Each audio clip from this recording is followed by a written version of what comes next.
The very first video ever posted to the Mason IDK YouTube channel was a video of me sort of lamenting the state of a franchise that for a very long time growing up meant a lot to me, the Jurassic Park franchise, specifically the first film directed by Steven Spielberg from 1993.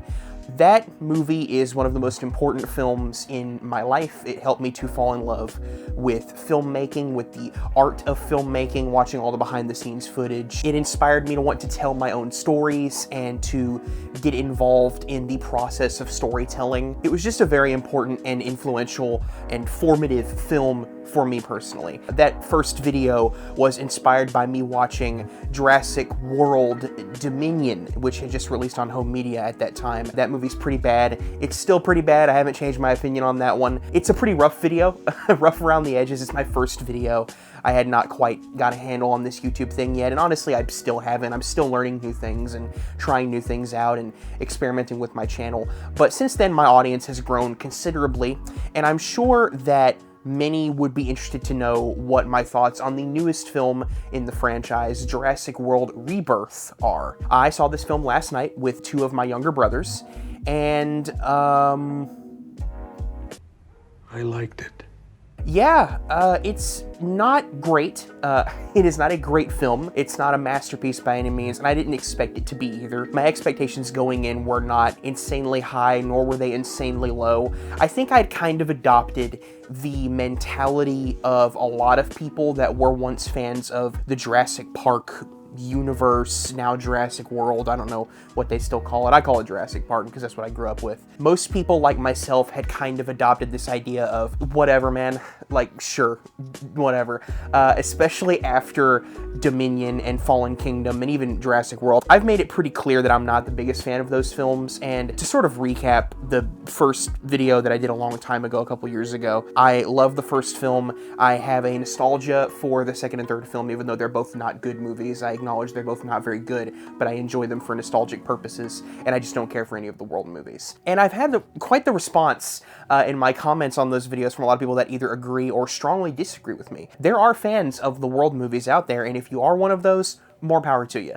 I'm glad to know that people still enjoy these movies. They just kind of fell off for me and didn't really reach the heights of what that first one did, and I don't think they were going to reach the heights of the sequel because, admittedly, my love of the sequels are very much based on nostalgia. They're very much from my childhood obsession with dinosaurs and all that kind of stuff. There will be no spoilers in this video for Jurassic World Rebirth at all. This is entirely spoiler-free, so don't worry about me ruining anything for you. The setup for this entry is that there is a pharmaceutical company that is trying to cure a lot of heart disease and medical issues by sending a mercenary group to one of Jurassic Park's many abandoned islands, because I guess they just had a million different facilities and would just leave them for whatever reason, to go to this island and extract DNA from the three largest species. You have the aquatic prehistoric creatures, you have the aviary ones that fly, and then you have the ones on land. They set that up pretty clear, and this team goes to the island, and while they're going to the island, they also encounter a family who just so happen to be sailing across the ocean for a vacation, for like a little trip before one of the kids goes to college, and they get kind of swept up in it as well. And I won't reveal any more of the plot, that's just the basic gist of it. First thing I want to get out of the way before I go into the negatives, because I do have quite a few negatives with this movie. Again, this is a very much, I enjoyed it. I would watch it again if it was on TV. Easily watch it before I watch any of the world movies again. I'll say that. If I was gonna go ahead and get this out of the way, I'll watch the first one any day. I'll watch 2 or 3 at any point, and maybe this one. I don't think I'll ever watch a world movie. I don't find myself in the position of being like, man, I really want to watch Owen Grady do this to a bunch of velociraptors again. I couldn't stand those movies.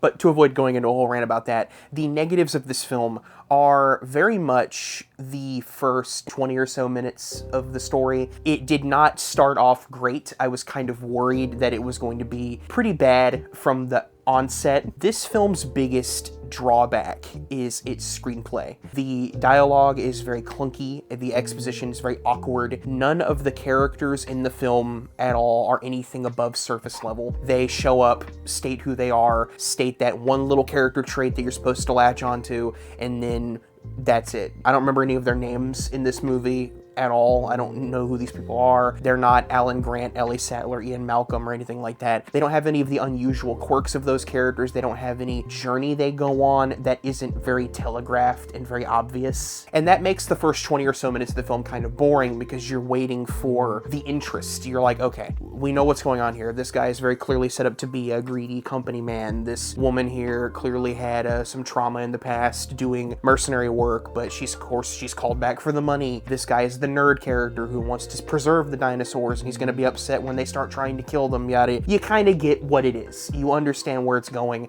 The script is very paint by numbers, and that's kind of a letdown because Gareth Edwards, and this is a common complaint about Gareth Edwards, the director of this film, the man can't seem to find a really, really good script. He can direct great sequences, and he can direct beautiful visuals. I think he has a great sense of scale and a great sense of tension behind the camera, but he does not know how to craft a unique story from the scripts that he has given. This is coming from someone who enjoyed Rogue One, who enjoyed Godzilla. This is a guy who I know has talent, but just does not get to excel past the screenplay point. A lot of people go into the Jurassic Park / World movies with this mentality of, you know, man, like, yeah, they're not the greatest stories, they're not the strongest hooks in the world or anything like that, but dude, I love dinosaurs and I love nostalgia. And if you're one of those people, good for you. And if you love dinosaurs, especially if you love dinosaurs, I know as a kid I wanted to consume anything with a dinosaur on it because I had that obsession when I was younger. I hope this movie brings a lot of joy to you in that area. Something, however, that I want to point out, and I do kind of use this as an argument against that point of view, is that what made Jurassic Park truly great and what made it excel beyond just the amazing special effects and the greatly directed sequences of suspense and action and things like that were those conversations they would have, where they would stop the whole sort of awe-filled wonder of seeing a dinosaur just for a few minutes to have a conversation about what they were doing, if it was right, where you would have Ian Malcolm say those lines that are now associated with Jurassic Park: life finds a way, nature brutally, sometimes violently, defy the limits that these people put on it. Even the really harsh line of what you call progress, I call the rape of the natural world. These are lines that are also, again, birthed from the mind of Michael Crichton, but also David Koepp, who wrote the original screenplay, and wrote this film as well. David Koepp was involved in the writing of this screenplay, so you kind of wonder if Jurassic Park was lightning in a bottle, and I think at this point it's kind of clear that it was, in terms of all the things it was able to juggle correctly. Not even just that one scene either. There are multiple scenes like that. There's the scene with everybody at the dinner table. There's the scene where Dr. Wu and Ian Malcolm argue. There's the scene with Ellie and John Hammond where they have that conversation about how the people they love are now being affected, and it's no longer about spectacle. It's no longer about that excitement. It's about real power that we didn't have respect for, and now it's out there. The reason I spend so much time on this topic is because this film spends like a total of 2 minutes on it, and it's very lampshaded. It's a very boring version of that conversation about how, oh, humans are not the top of the food chain, we only think we are. And like, yeah, it comes off as cliche. It doesn't come off as unique as it did in the original film, because I don't think these movies have anything interesting to say about dinosaurs anymore. They're just using them as theme park attractions now, which is kind of ironic because that's what Jurassic Park originally was. Jurassic Park used the theme park as a commentary on what we're doing in genetics.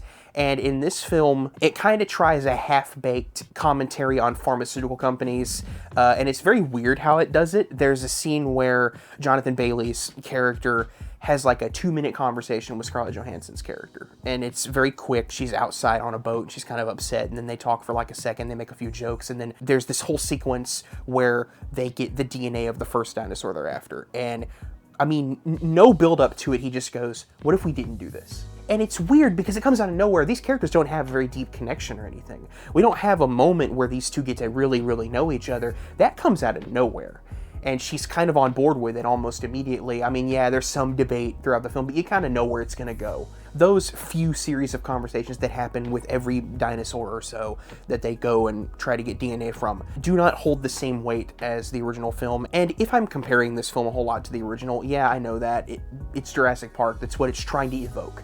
You know, it's not just me talking about something that I used to love. This film is trying to remind you a lot of what you do love. It has sequences that mirror the original Jurassic Park. The whole marketing of this film was based around, we did stuff that they wanted to do in the original movie, and we had moments where we brought back the original musical theme, and look, it's the original screenwriter. So for me to compare those things is not completely out of the realm of reasonability. It's something that the film wants me to do, and it does not hold water at all compared to the original movie.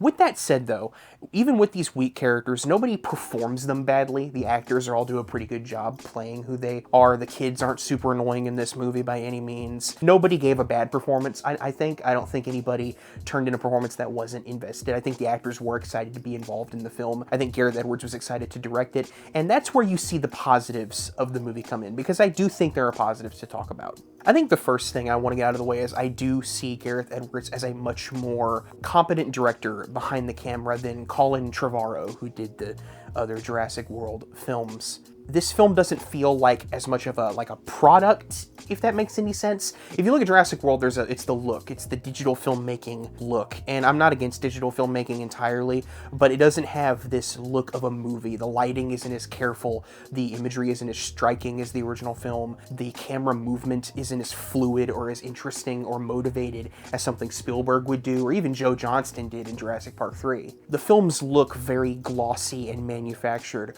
whereas this film does, because it's shot on film, and not just because it's shot on film, though you can do this without shooting it on film or spending all that money, it does feel like someone behind the camera has a better idea of how to show off the true scale, menace, and intimidation of these creatures, but also the beauty of them as well. Once the 20 minutes of exposition and setup and all that crap is out of the way and we are heading towards the island, the movie picks up considerably, and I found myself, against my better judgment for the most part really, enjoying it and having a good time with it. Again, very basic characters, none of them are exciting, but none of them are super annoying either. You kind of know who's gonna die. You kind of know who's not gonna make it out of here, but that doesn't mean those sequences aren't any less tense, because they are. While I'm not necessarily worried if anybody's gonna make it or not, because I know the big stars are gonna get out just fine, the sequences themselves that they're put into are very good. They're paced well. The CG is very, very good. I hope the people that did the special effects in this film are very proud of the work they did, because it's very, very good. I like how we've kind of progressed in CG in many ways, and I know people complain about CG a lot, including myself.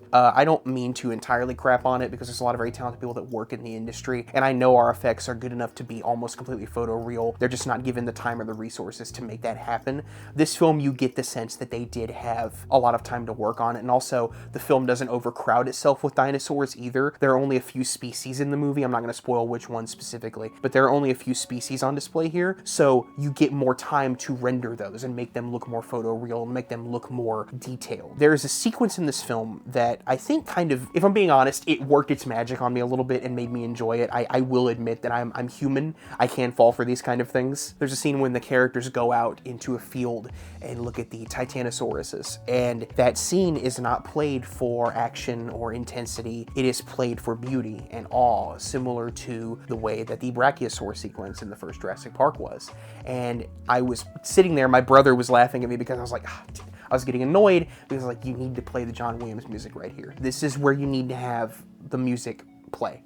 And finally they did. And for just that moment, for that brief few minutes, it felt like Jurassic Park again. And I haven't felt that in a long time. That may have softened the blow a little bit. That may have made this movie a little more likable to me. I'll admit it. I'm man enough to admit that. And where that connects to what I was saying earlier is in that sequence, they're able to get really close to them and touch them, put their hands on the Titanosaurus. And unlike the Brachiosaurus, which because the CG detail wasn't as high at the time, you see it from a distance and it looks great. They don't really get the camera super close, but here you can see the muscles moving, you can see the texture of the skin. It's very impressive what they're able to do now. And I really think that this rhetoric of CGI is all bad, we should go back to all practical, is harmful. I think the best mix is still that first Jurassic Park where you use practical and CG. The reason I'm bringing all this up is because this film has very impressive special effects, and I hope the people that worked on it get the recognition they deserve for that, because it's very good. There are about, and I think if I count them in my head here, there's about like 4 or 5 major dinosaur sequences where characters are being either hunted or stalked by them, and they're well done. They're paced well. None of them feel like they go on a little too long. None of them are played for comedy. They're all taken very seriously. Even if there is occasionally a comedic bit thrown in there that feels a little off, there was one sequence, I will admit, that did make me laugh.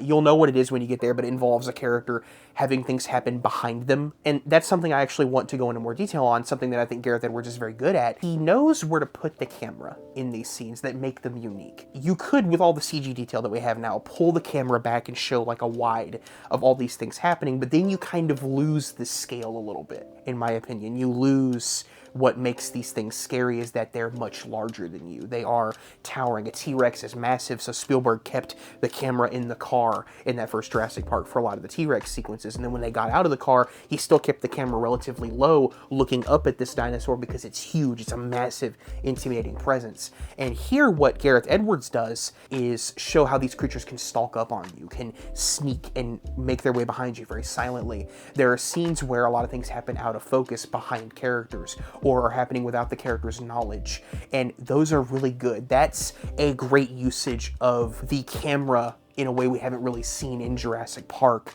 up till this point. So a lot of my positives really do come from the direction of the film. It comes from the decisions made behind the camera. One of the decisions that I really do not agree with, however, is there is and I don't want to ruin the movie for anybody, so I'll try to keep this very vague. There is a dinosaur that's been set up quite a bit in the marketing of the film. Don't get your hopes up for that. It does not pay off very well. Unfortunately, it does not.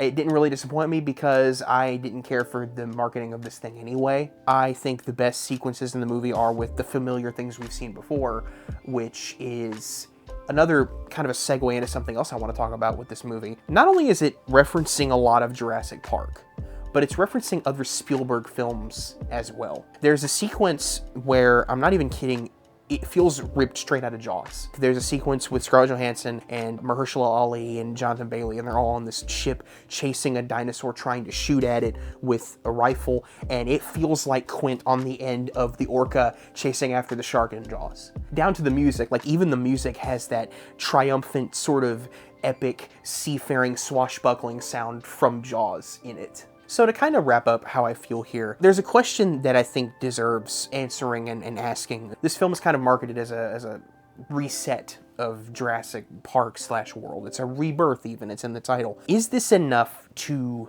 reignite interest in Jurassic Park? Is this movie enough to get people back into theaters to watch the Jurassic Park franchise? And is there going to be more?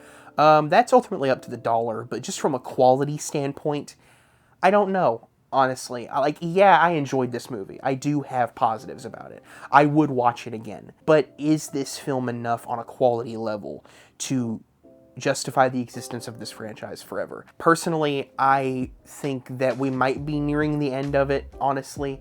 Even if this movie makes a lot of money and they do one more, I don't see how, unless you get a really competent screenwriter to pair up with a director who is talented, like Gareth Edwards, to make Jurassic Park work. I think it might be extinct, personally, to use the words of Ian Malcolm. I know that's kind of a bummer ending for this sort of video, but that's just how I feel about Jurassic Park, because, again, if the positives of this movie are it making me feel like Jurassic Park again, that shouldn't be enough. It should be more than that. I know I'm being very nice to this movie, and I stand by what I say about it, but those positives are, man, this feels like Jurassic Park again. It should be more than that. It should be, this feels like an expansion of what Jurassic Park is. This feels like a new direction for Jurassic Park. And ultimately, it does not. I think that is where it does fall flat, in my opinion. It is not a perfect film. It's not even a great film, but I liked it, and I would see it again. Of course, as always, in every single one of my videos, I say this at the end of all my videos because I do really love to read the comments. That's just my opinion. That's how I feel. That's how this guy on YouTube feels about things. That's really not important. It's a very unimportant opinion. I'm sure you have your opinions as well. If you see the film, what did you think? Do you think that it's fossilized franchise, just that needs to go extinct and go away? Or do you think there's hope for it? Did you really enjoy the film?